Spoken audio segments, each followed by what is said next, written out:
I'm Clint Hawking, and I'm the creative director on Far Cry 2. A lot of developers set out to make immersion one of the core components of their game. They really focus a lot of their effort on, great graphics and really good sound and realization, trying to make the game as immersive as possible so the player can feel really a part of the world. And on Far Cry 2, we did all of that with our dynamic weather system and gorgeous open world, all of that stuff.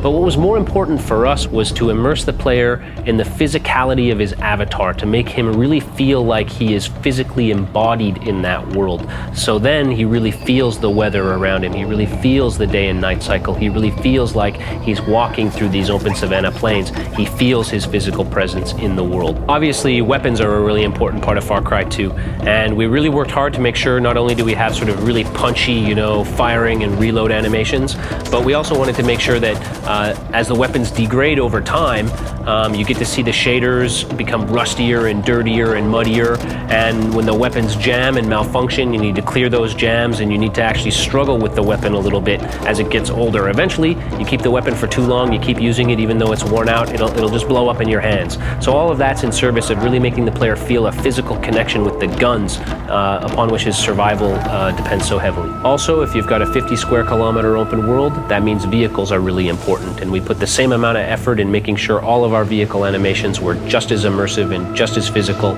as all of our other animations. That means anytime you get in a vehicle, anytime you get out, switch seats, move on to a mounted weapon, all of those animations are quick and fluid, but they're all animations. We're not teleporting the camera ever, so you always feel like you're in your own body in the game. On top of that, vehicles can break down just like weapons. They wear down, they break down, and eventually they'll stop running. You'll have to get out of the vehicle, pop open the hood, repair the engine, and then get back on the road. The player's most important navigational tool is his map and his compass and his monocular. And of course, we wanted to make sure that the player has that map in his hand rather than having to look at it in a menu.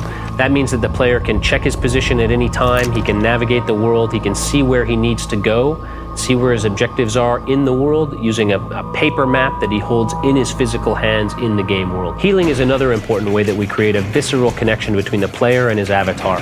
When you have a small wound, all you need to do is inject a syringe into yourself and you're good to go. But when you get a critical wound, you need to stop and perform first aid on yourself, and that can mean anything from pulling a piece of shrapnel out of your arm to, relocating a dislocated wrist or elbow or shoulder or all three. Again, the idea is to give the player that visceral punch that gives him a powerful connection between his own body and the body of the avatar. And that's really what immersion is about in Far Cry 2. It's about forging that bond between the player and the avatar, and about creating that same bond between the avatar and the world so that the player really feels like they themselves are walking around in that 50 square kilometers of open African savanna, free to explore it however they choose.